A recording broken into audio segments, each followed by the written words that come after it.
comando. O Senhor vai te dar comando essa noite. Glória a Deus.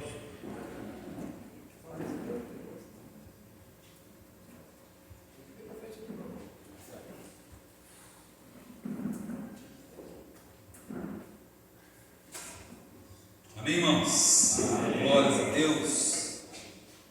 Gostaria de convidar os irmãos mais uma vez para nós estarmos ajoelhando mais uma vez, debaixo da graça, da misericórdia, da dependência de Deus. Estamos orando para essa mensagem em nome de Jesus.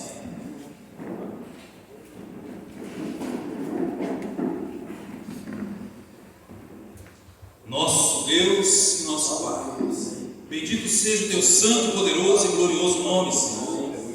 Em nome de nosso Senhor e Salvador, Jesus Cristo, que nós, ó Deus, nos prostramos ante a Ti e clamamos pela Tua misericórdia, pelo Teu favor, pela Tua bênção. Em nome de Jesus Cristo, ó Deus, que o Senhor venha abençoar os nossos ouvidos, porque o crer vem pelo ouvir e ouvir a Tua palavra, Senhor. Em nome de Jesus Cristo, ó Deus, nós clamamos ao Senhor, que o Senhor esteja abençoando nossas mentes, para que elas sejam transformadas, para que possamos, ó Deus, experimentar como seja boa, perfeita e agradável vontade do Senhor. E em nome de Jesus, ó Pai, que a Tua palavra vai encontrar morada em nossos corações, para que possamos produzir frutos de justiça, para a glória do Teu nome, Senhor. Que o Senhor repreenda Satanás e toda a corja do inferno, em nome de Jesus. Que o Senhor manifeste o Teu poder, ó Deus, em nossas vidas aqui nesse instante, na autoridade do nome de nosso Senhor e Salvador Jesus Cristo. Eu me levanto contra todo império das trevas, e na autoridade do nome de Jesus eu ordeno a todo mal que bata em retirada. O Senhor te repreenda, vai embora, em nome de Jesus. Em nome de Jesus. Caiam por terra os inimigos de Deus, e louvado seja o nome do Senhor. Abençoe as nossas vidas nessa noite. Manifesta o Teu poder, Senhor. Acampa os Teus anjos à nossa volta. Nos cubra com o sangue do Cordeiro e nos abençoe, Pai, com a Tua presença, em nome de Jesus. E a igreja do Senhor diz: amém. Eu concordo com essa oração. Amém. Vamos nos assentar, meus queridos. Gostaria de agradecer, ao pastor Jonas, ele não se encontra, mas eu gostaria de agradecer também aos irmãos e ao convite feito pelo Marco Antônio. Deus abençoe a sua vida e que Deus nos abençoe nessa noite. Essa noite nós estaremos falando sobre o chamamento. Sabe, amados, nós estamos vivendo tempos terríveis, e isso deve ser um alerta para todos nós, pois a figura do homem tem que ser resgatada. A figura do homem está se perdendo e ela precisa ser resgatada. Atualmente ser homem é quase que um crime. Se você fala como homem, você está agredindo. Se você se posiciona como homem, você está ofendendo. Se você anda como homem, você está oprimindo. E todo esse contexto mundano está tentando destruir a figura do homem. Por isso nós temos que estar atentos, porque Deus ordena em Sua palavra que nós devemos andar como homens. Andar como um homem que não tem nada de que se envergonhar. Um homem que maneja bem a palavra da verdade. Que devemos nos posicionar como homem, falar como homens e homens de Deus. Tementes a Deus aqui nessa terra. Jesus Cristo, Ele nos deu o exemplo. Ele andou como homem e foi criado e honrado como filho do homem. A honra deve ser o objetivo das nossas vidas. E honra tem sido uma palavra quase que esquecida nos nossos dicionários. Um homem honrado não tem nada a esconder. Um homem honrado não age para agradar as massas. Um homem honrado age de forma para agradar o coração de Deus. Um homem honrado é visto na rua, e quando ele é visto na rua, ele transmite confiança para os bons, mas incomoda aqueles que vivem no inferno e que seguem os padrões desse mundo.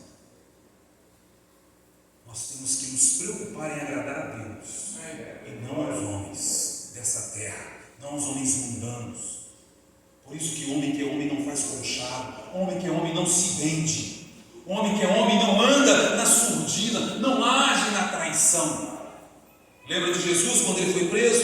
Ele disse aos seus algozes, os fariseus: olha, eu estava todos os dias no templo, pregando o evangelho, na frente de todos, de cara limpa, pregando as boas novas, na frente de todos.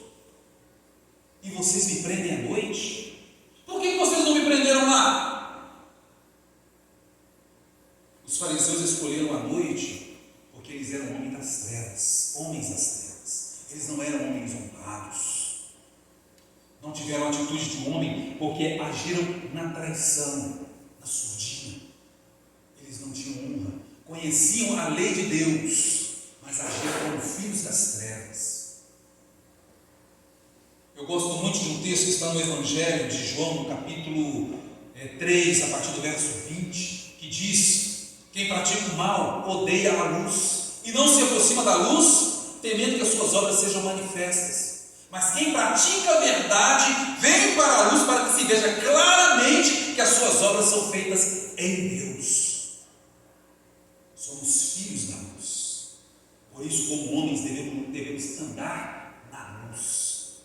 Diferente dos fariseus, o homem de Deus anda na luz porque ele não tem nada para esconder. A vida de um homem de Deus é um livro aberto. Um livro aberto. Homem que é homem tem que ter a palavra de Deus no seu coração. Homem de Deus tem que ter palavra. Conforme está escrito, seja o seu sim, sim, e o seu não, não. Palavra dada, palavra empenhada, palavra cumprida. O homem não pode ter duas caras. O homem que é homem não pode ser moleque.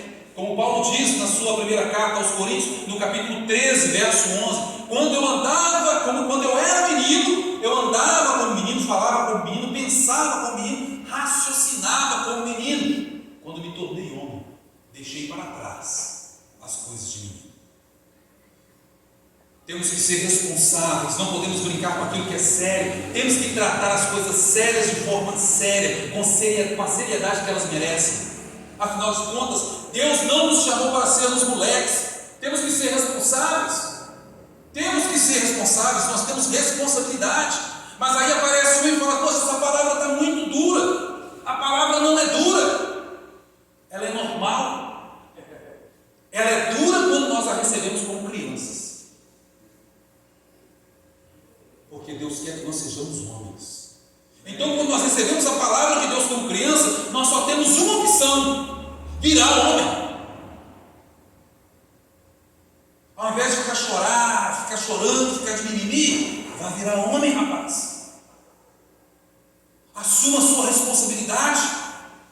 Nós temos que nos posicionar e parar com esse negócio de qualquer coisinha ficar reclamando, qualquer coisinha ficar recuando, qualquer coisinha ficar correndo com o colinho da mamãe. Temos que nos posicionar como homens, agir como homens, lutar como homens, dentro e fora de nossas casas, dentro e fora dos nossos lares, sendo exemplo para os outros e exemplo para os nossos filhos, para que eles também sejam homens, para que eles também se posicionem como homens nessa terra, porque o melhor ensino é o exemplo. E este mundo está carecendo de homens de honra, homens exemplares. O mundo está carente de homens de verdade. Se o homem não cumpre o seu papel dentro do lar, sabe o que acontece? Aos poucos, a mulher vai assumir esse papel. E o filho que deveria seguir o exemplo do pai, começa a se identificar com a mãe. Começa a pegar os trejeitos da mãe. E quando o pai vai perceber, o filho já está afeminado. Você sabia que é isso que acontece? Afeminado é aquele que perdeu ou não tem os modos viris do homem, do macho. Sabe como que dispara o gatilho para a homossexualidade? Tem um vizinho, uma cadeira, traz uma cadeira para fazer favor. Pode deixar esses negocinhos assim, não precisa deles. Pode trazer, vira para cá. Sabe como que dispara o gatilho da homossexualidade? Vocês estão vendo 3 objetos? Certo? Todo mundo está vendo aí? Ó, vou colocar a carteira é o pai, né? Aqui é a carteira, esse aqui é o filho. Sabe como que dispara o gatilho para a homossexualidade? Da seguinte forma. Deixa eu colocar. Da seguinte forma. O filho é homem. Consequentemente, ele tem que se identificar com quem?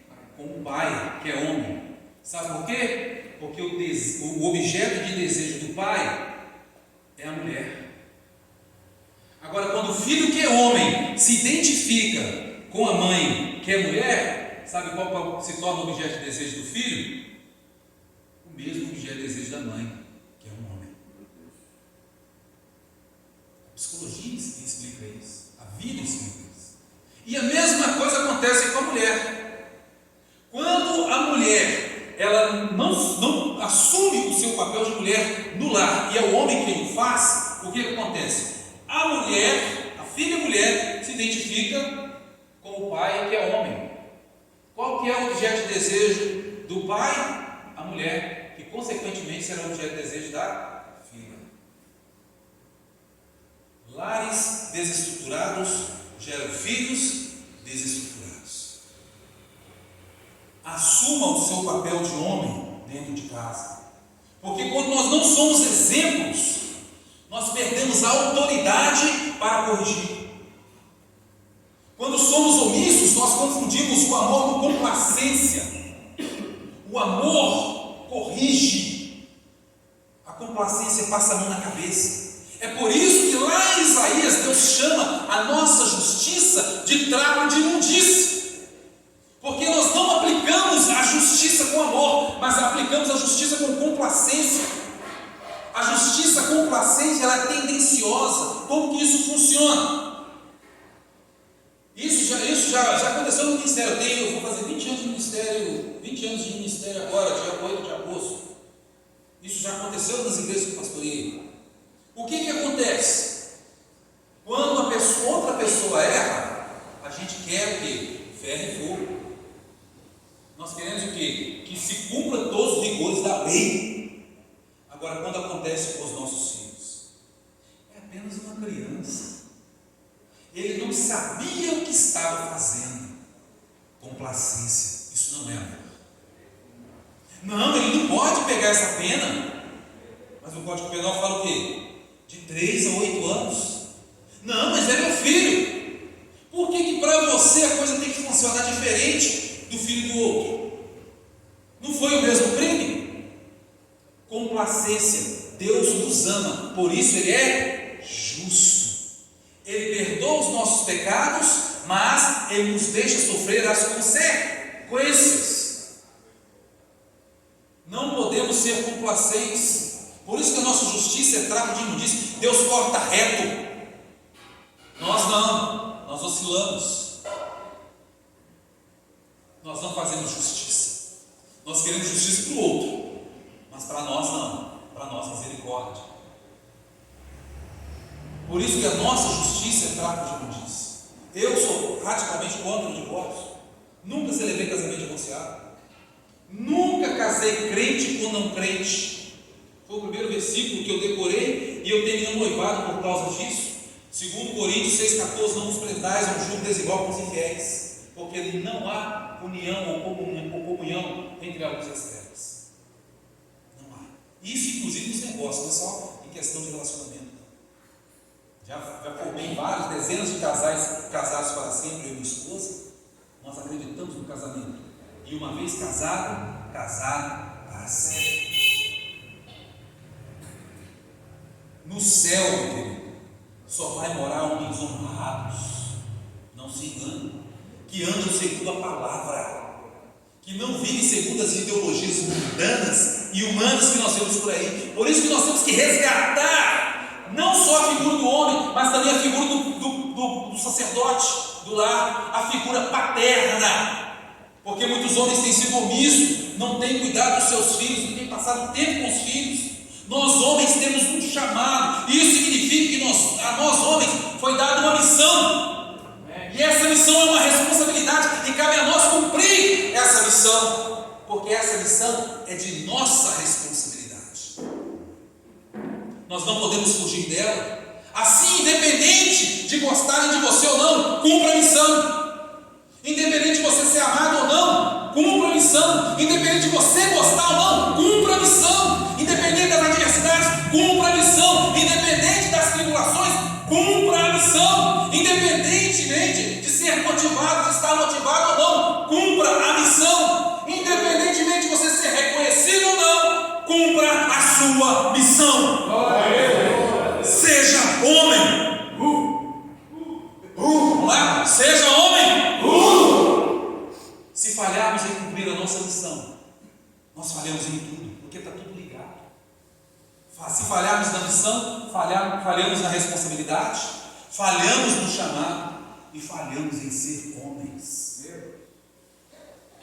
Um homem, ser homem, é um peso gigantesco. É por isso que nós vemos uma geração desistindo de ser homem. E Satanás, sabendo disso, levantou servos dele para desconstruir a figura masculina, desconstruir o homem. E ele age de forma sutil. Ninguém tropeça em uma montanha, isso está sendo introjetado em nossas vidas, E agora que a gente está acordando, é muito tempo que a gente está dando nosso espaço às mulheres, gente. É muito tempo. E o diabo, ele não quer te tirar da igreja. Ele quer te deixar confortável dentro da igreja, para que você vá para o inferno dentro da igreja, para que a igreja seja cheia de pessoas vazias. Nós temos que voltar ao princípio, aos primórdios da palavra de Deus. Como Jesus Cristo diz em Mateus capítulo 22, errais, não conhecendo as Escrituras e nem o poder de Deus. Oséias 6,4 diz: meu povo se perde por falta de conhecimento. Nós precisamos resgatar a natureza do homem de verdade. Não é questão de machismo, é uma questão de ser bíblico. Pois o homem, segundo o coração de Deus, tem princípios. O homem de Deus tem responsabilidade. O homem de Deus tem honra. O homem, segundo o coração de Deus, não tem preço. Ele tem valor. E tendo valores, ele defende valores, mesmo que isso lhe custe a própria vida.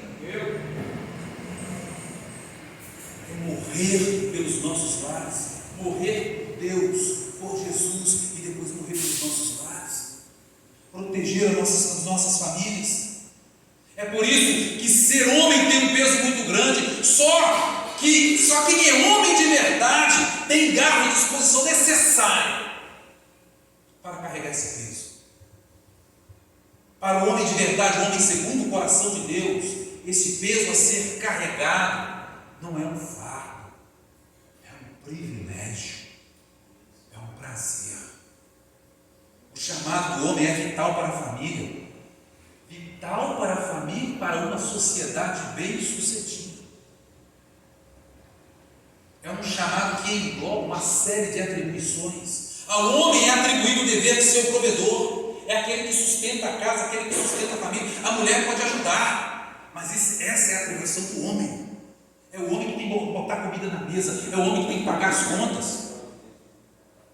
É atribuído a nós essa obrigação, e nós não podemos fugir disso. É a atribuição do homem ser o sacerdote do lar, aquele que guarda a sua família espiritualmente, aquele que leva a família para Deus, aquele que indica o caminho de Deus para a família, aquele que ora, aquele que faz isso que nós fazemos aqui agora, intercedemos pelas nossas famílias, pelas nossas esposas, pelos nossos filhos.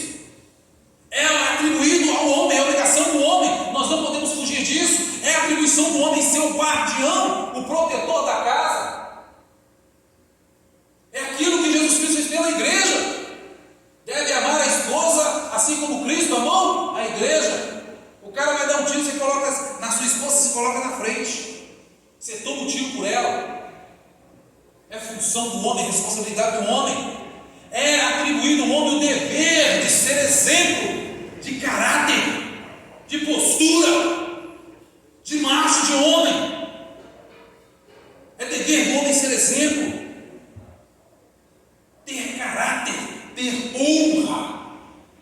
o dever do homem. É o dever do homem ser o professor. É aquele que ensina o teu filho no caminho em que ele deve andar, jamais ele se esquecerá dele. Seu filho sempre vai lembrar: o meu pai era um homem honrado. Meu pai era homem. O que o seu filho pensa de você? Já pensou nisso? Qual o seu legado? É atribuído ao homem o dever de ser o disciplinador. É aquele que corrige.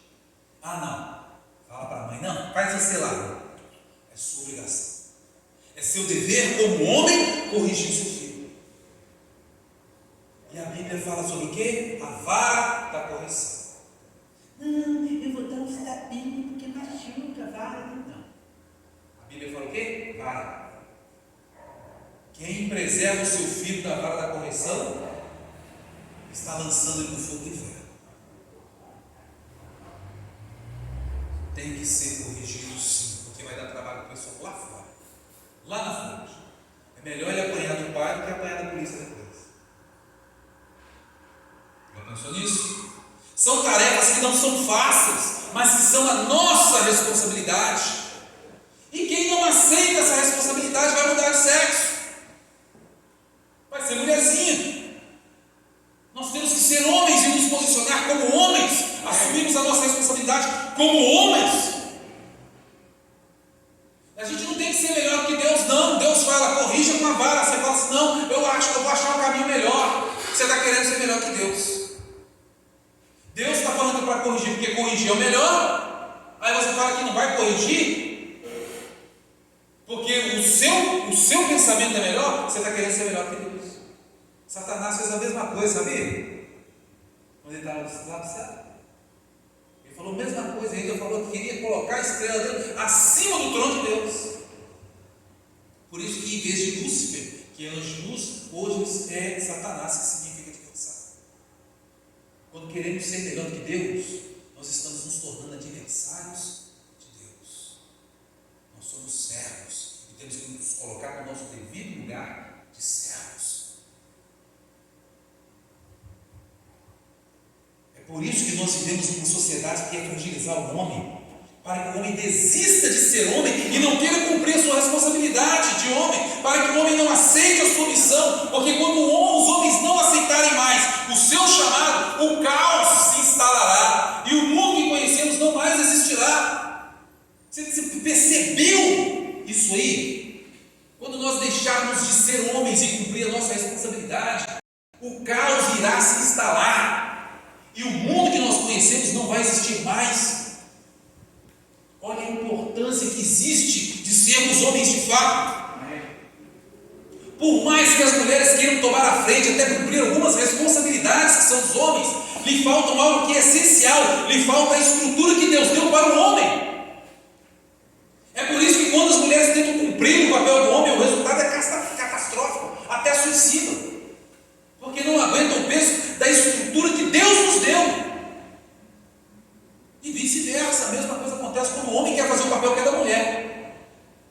Quando cada um cumpre o seu papel, cumpre o seu chamado, a harmonia, a paz, a ordem. Mas quando os papéis se invertem, então se estabelece o caos. E adivinha quem vai ascender ao poder através do caos? É o anticristo. Amados, nós temos que ser responsáveis, porque nós seremos os responsáveis diretos das consequências quando nós não aceitamos ou recusamos o chamamento de Deus. Se nós aceitarmos, então a ordem; se nós não aceitamos, a desordem. E aí a ladeira abaixo. Sabe por quê? O homem desestruturado forma um casamento desestruturado. Um casamento desestruturado gera filhos desestruturados. Filhos desestruturados geram famílias desestruturadas. Famílias desestruturadas geram uma sociedade desestruturada. Uma sociedade desestruturada é igual a caos, é uma desordem. E desordem é igual ao inferno. Um ambiente perfeito para o reinado do anticristo e Satanás. Para que não haja haja desordem, para que não haja caos. Deus nos deu uma missão, um trabalho. Deus está chamando trabalhadores para a sua obra. E eu quero deixar um negócio bem claro aqui. Deus chama trabalhadores. Deus não chama ociosos. Deus não chama preguiçosos. Deus não chama covardes. Deus chama pessoas ocupadas para deixá-las mais ocupadas ainda. Quando Deus chamou Moisés, ele estava pastoreando as ovelhas do seu sogro Jetro. Quando Deus chamou Davi, ele estava pastoreando as ovelhas de seu pai Jessé. Quando Deus chamou Gideão, ele estava malhando trigo. Quando Deus chamou Eliseu, ele estava arando a terra. Deus chama trabalhadores. Deus não chama ociosos. Os discípulos de Jesus a mesma coisa. Uns estavam pescando, outros estavam consertando redes, e tinha um outro que estava cobrando impostos. Pessoas ocupadas, disciplinadas, trabalhadoras. É por isso que o homem de Deus tem que trabalhar. Porque o homem, o crente que não trabalha, dá trabalho. Não, você pode reparar. A maioria dos problemas são causados nos lares, nas empresas e nas igrejas, são causados por pessoas que não trabalham, pessoas ociosas. Os famosos morcegos. Eu me lembro de uma frase dita por um ministro da Educação do governo Fernando Henrique Cardoso, por volta de 1996. Não sei se era Paulo Renato Souza, um negócio assim. Ele falou assim: olha, quem não tem tempo, sempre tem tempo para fazer alguma coisa. Quem não faz nada, nunca tem tempo para fazer coisa alguma. Você olha aquela pessoa que é responsável, que sempre está trabalhando, quando precisa dela, sempre ela está à disposição. Sempre arruma uma vaga na agenda para fazer alguma coisa que seja importante. Agora, a pessoa que é ociosa, a pessoa que não faz nada, está sempre cansada. Não, mas eu estou cansado demais. A pessoa que não vai agregar. Eu estou com uma dor aqui no ciático. Sempre arruma uma desculpa. Uma pessoa de valor não, ela sempre abre uma vaga na agenda para alguma coisa que seja importante. Essa frase me marcou porque é uma realidade na vida das pessoas que são produtivas. E são essas pessoas que Deus usa. Pessoas que trabalham, que produzem. E não pessoas que ficam arrumando desculpas. As desculpas são ferramentas dos preguiçosos, mas também é uma ferramenta muito utilizada por aqueles que se deixam dominar pelo medo. Quando Deus te chama, você não precisa temer, porque o resultado já é garantido. Ele está te dando o privilégio de você ser usado, de ser uma ferramenta que Ele vai usar. Porque tudo é dele, por Ele, para Ele. É Deus quem opera o querer e o efetuar. Ele deseja te usar como instrumento para a sua maravilhosa graça. Amém? O resultado não depende de você. Depende apenas de Deus. O resultado da obra de Deus irá acontecer. Porque quando uma ferramenta não está boa, outra ferramenta é colocada no lugar. Simples assim. Se você não se dispor a ser usado por Deus, Deus usará, encontrará outra pessoa melhor que você. Foi assim que aconteceu com Saul. Lembra? Deus escolheu um rei melhor, o rei Davi. Então pense nisso antes de dar uma desculpa para Deus. O prejuízo não é de Deus, o prejuízo é seu. É você que está deixando de ser usado. É você que está deixando de ser um instrumento nas mãos do Senhor. Deus continua sendo Deus e tudo o que Ele prometeu irá se cumprir. Você estando dentro ou fora, irá se cumprir. Foi assim com o jovem rico, você lembra?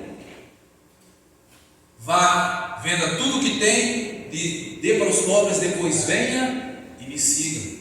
O que o jovem rico fez? Virou as costas. Aí eu te pergunto, a obra redentora de Jesus Cristo parou por causa disso?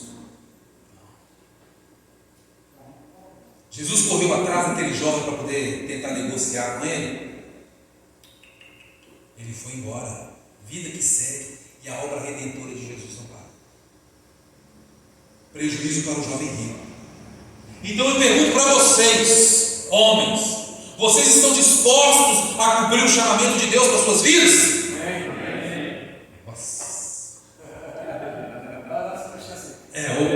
Quando o homem fala, geralmente tem que furar o teto, né? Depois eu vou editar, né? Vamos lá, de novo, né? Então eu pergunto para vocês, homens, vocês estão dispostos a cumprir o chamamento de Deus na vida de vocês como homens? Glória a Deus! E para isso nós temos que vencer os nossos medos. E assim, baseado no chamamento de Moisés, nós iremos falar um pouco sobre os medos que tentam impedir o nosso chamado. Êxodo, no capítulo 3. Capítulo 3, capítulo 4 de Êxodo, nós temos o chamado de Moisés. Como que Deus o chamou? Moisés estava pastoreando, estava cuidando das ovelhas do seu sogro Jetro, né? E ele viu uma sarça que queimava no fogo, mas ela não se consumia. Então ele chegou lá, olhou de perto para ver. Aí ele viu que a sarça estava pegando fogo, só que o fogo não consumia a sarça. Aí então ele ouviu uma voz ali do meio: Moisés, tira as sandálias, porque o lugar que você está pisando é assim. Então ali ele se ajoelhou. Então começou o chamado de Deus na vida de Moisés. E Deus falando que ele tinha se lembrado do povo, que há muito tempo estava ali no Egito, escravizado. Então lá no verso 11, nós lemos o seguinte texto: Moisés, porém, respondeu a Deus: quem sou eu para me apresentar ao faraó e tirar os israelitas do Egito? Deus afirmou: estarei com você. Esta é a prova de que eu sou quem o envia. Quando você tirar o povo do Egito, vocês prestarão culto a Deus neste monte. Então Moisés perguntou: quando eu chegar diante dos israelitas e eles disseram, Deus dos seus antepassados me enviou a vocês, eles me perguntarem qual é o nome dele, eu lhes direi. O que eu lhes direi? Disse Deus a Moisés: eu sou o que sou. É isso que você dirá aos israelitas: eu sou, me enviou a vocês. O primeiro medo que nós reconhecemos na vida de Moisés é o medo de não ser reconhecido. Sabe o que significa? Que muitas vezes, como homens, nós dependemos do crédito dos outros, ou seja, os outros nos dão crédito. Nós dependemos do elogio dos outros. Nossa, é bom, não? Para quê? Para que nossa autoestima fique lá em cima. Medo de não ser reconhecido. Poxa, ninguém me chamou pelo título. Ninguém reconhece o meu valor. Fala um negócio para vocês: têm que de homem, não. Porque o homem que é homem sabe quem é. E sabe quem o chamou. E quem o chamou não foi qualquer um. Quem te chamou não foi qualquer um. Quem te chamou, quem te escolheu para ser homem, não foi qualquer um. Foi o Criador dos céus e da terra. Sabe aquela pessoa que vai lá no guarda-roupa, escolhe a melhor roupa, se veste e produz toda para tirar uma foto e depois colocar na internet, só para receber elogio dos outros? É uma pessoa que é dependente e tem medo de não ser reconhecido. Aí depois o que faz? Pega aquela roupa bonita, se não lava, para de volta para o guarda-roupa. Falta de personalidade. Personalidade para saber quem é e o que é capaz de fazer. Quando nós perdemos a nossa personalidade, nós começamos a ter medo de ser reconhecido pelos outros. A primeira coisa que nós temos que reconhecer para poder perder esse medo é saber quem é Deus. E quem é Deus,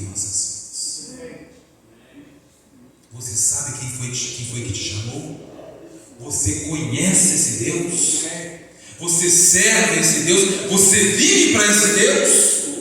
Porque é isso que importa. E quando você aprende isso, você para de ter medo. O segundo medo que nós vemos aqui está em Êxodo capítulo 4, a partir do verso 1.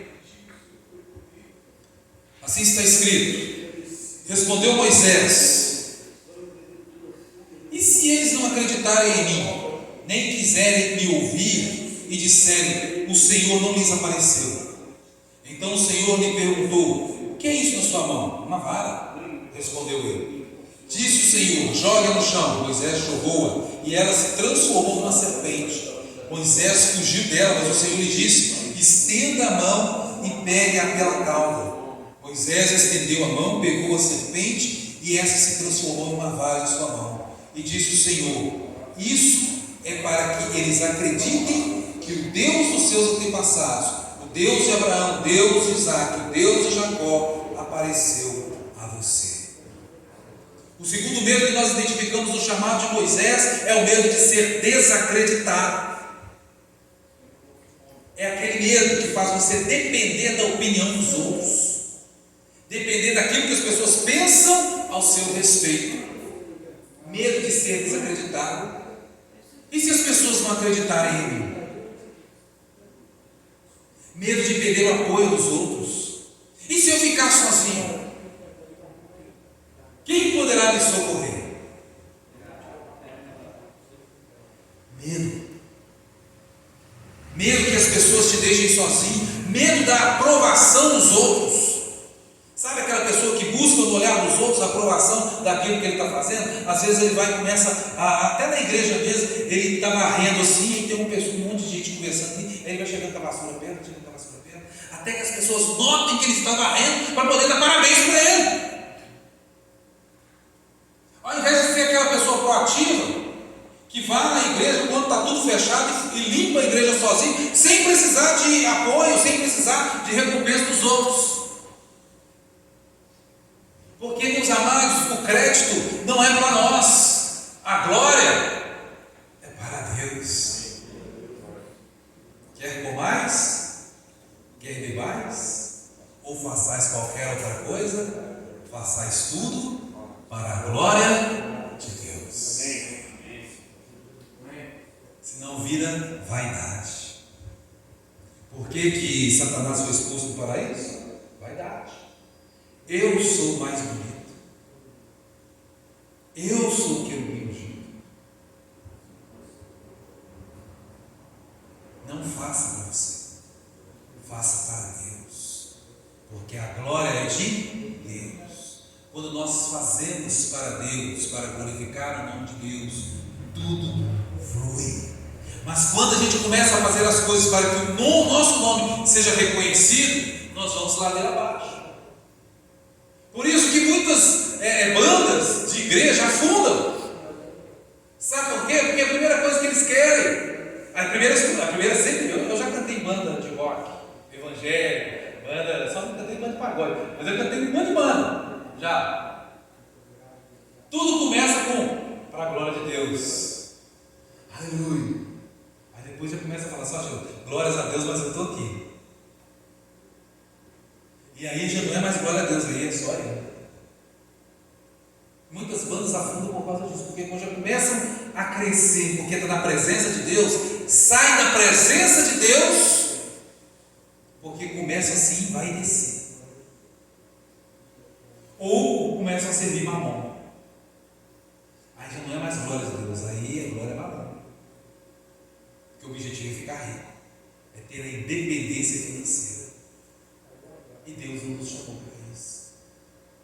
Porque o amor ao dinheiro é a raiz de todos os males. Nunca cobrei para pregar. De graça recebeste, de graça dás. Eu tinha minha profissão de policial militar, né? E a igreja me dava uma ajuda de custo, por causa de carro, essas coisas. Ficar rico com o evangelho não. O evangelho existe para enriquecer as pessoas com a glória de Deus. Agora, se o nosso objetivo é ficar rico, se o nosso objetivo é ficar conhecido, nós perdemos o propósito. Porque o propósito é a cruz. O terceiro medo que nós identificamos está em Êxodo capítulo 4, a partir do verso 10, do verso 10 ao verso 12. E assim está escrito: disse, porém, Moisés ao Senhor: ó Senhor, nunca tive a facilidade para falar, nem no passado, nem agora que falasse o teu servo. Não consigo falar bem. Disse o Senhor: quem deu a boca ao homem? Quem fez o surdo ou mudo? Quem lhe concede a vista ou torna cego? Não sou eu, o Senhor? Agora, pois, vá, eu estarei com você, ensinando-lhe o que você deve dizer. Aqui tinha que acabar a discussão. Deus falou: eu estou indo, e eu vou te ensinar o que você deve fazer. Moisés: mas Senhor, sabe que medo é esse? Medo de ser incapaz, ou baixa autoestima. Eu não consigo, eu não dou conta. Você está lançando maldição sobre a sua vida. Lembra que está escrito lá em Provérbios? O poder da língua. Você está lançando maldição sobre a sua vida. Eu não consigo, eu não posso. Paulo já fala diferente. Lá em Filipenses capítulo 4, a partir do verso 14: eu posso todas as coisas naquele que me fortalece. Deus te chamou para a obra. Se Ele te chamou para a obra, Ele te capacitou. Então não desmereça o poder que Deus colocou em você, porque o poder é de Deus, o poder não é seu. Ele te capacitou. Lembra de Isaías 61? E Ele me ungiu para pregar libertação e quebrar cadeias e restaurar os corações e anunciar o ano aceitável do Senhor. Deus te capacitou. Então não desmereça o poder que Deus te deu, porque quem mora em você é nada mais, nada menos que o Espírito Santo de Deus. Ele te levanta, Ele te coloca de pé, Ele te fortalece, Ele te restaura, Ele te cura, Ele te salva. A fé tem que ser declarada. Eu posso, no Senhor eu consigo, porque maior é o que está em mim. Por mais que você esteja doente, você tem que crer no poder de Deus.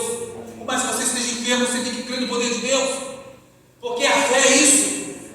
Hebreus 11 é a convicção, a certeza das coisas que você não vê, a convicção das coisas que você espera.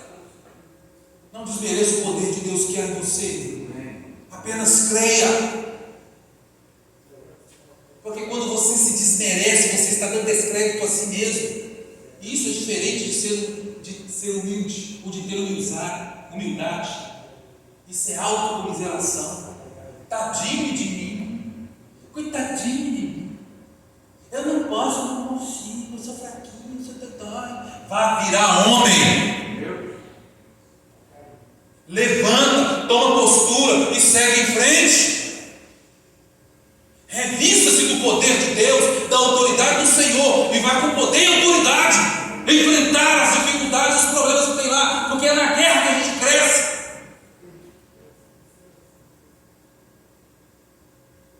Quem cresce no bem bom é bebê. Bebê que cresce lá na manha, mamadeira todo dia na boca, comida todo dia, papinha todo dia na boca. É bebê, criança. Homem não. Homem cresce nas batalhas. Amadurece na guerra.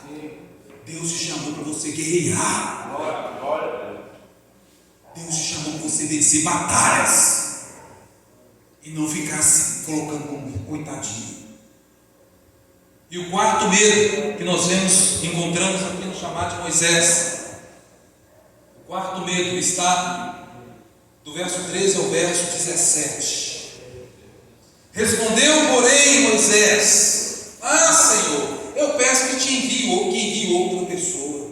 Então o Senhor se irou com Moisés e lhe disse: você não tem o seu irmão Arão, levita? Eu sei que ele fala bem.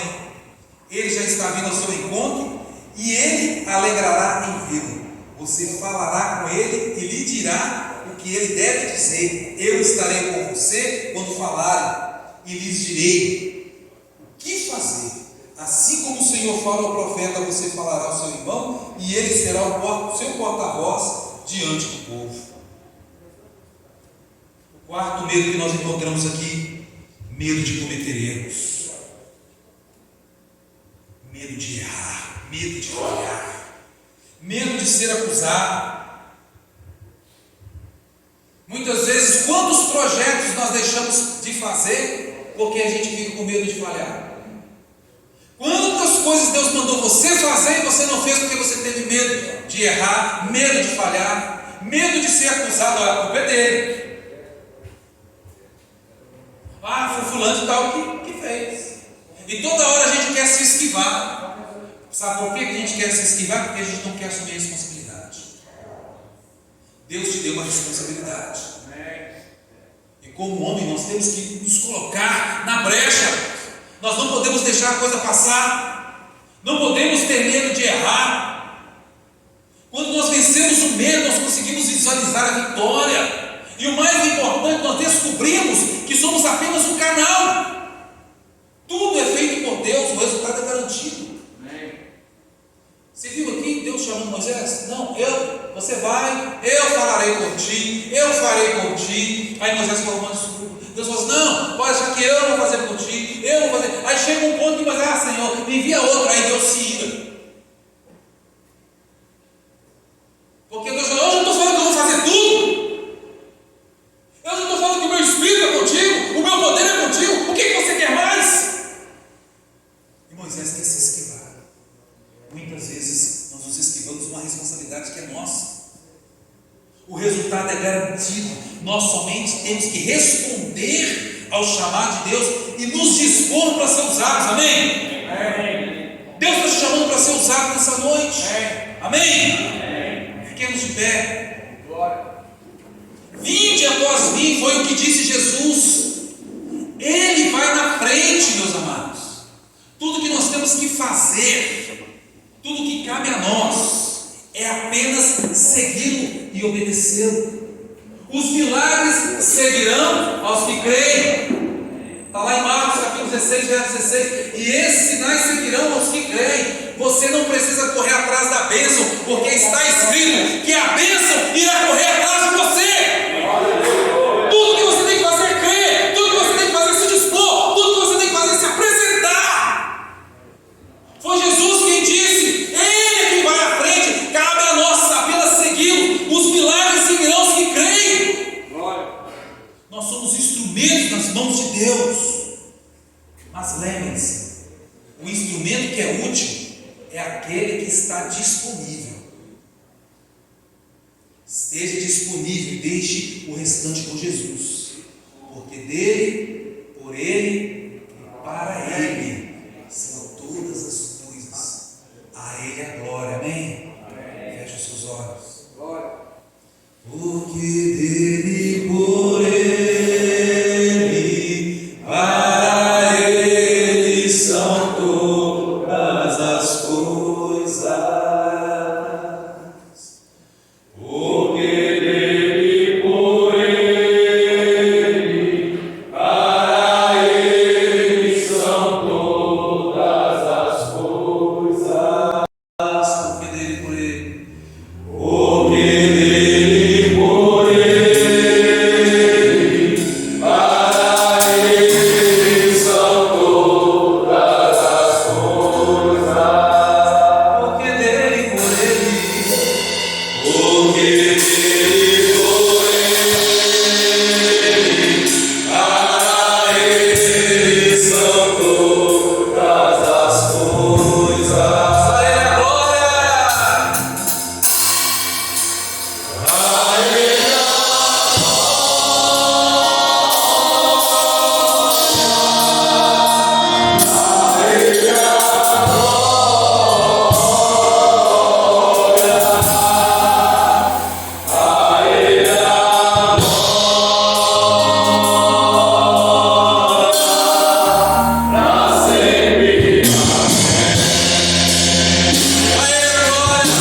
Que a cura do Senhor se manifeste na sua vida de forma poderosa.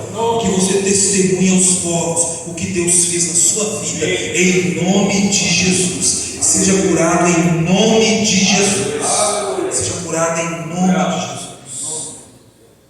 Em nome de Jesus, eu abençoo a sua vida. Na autoridade do nome de Jesus, eu clamo ao Senhor para que o Senhor manifeste o poder dele na sua vida.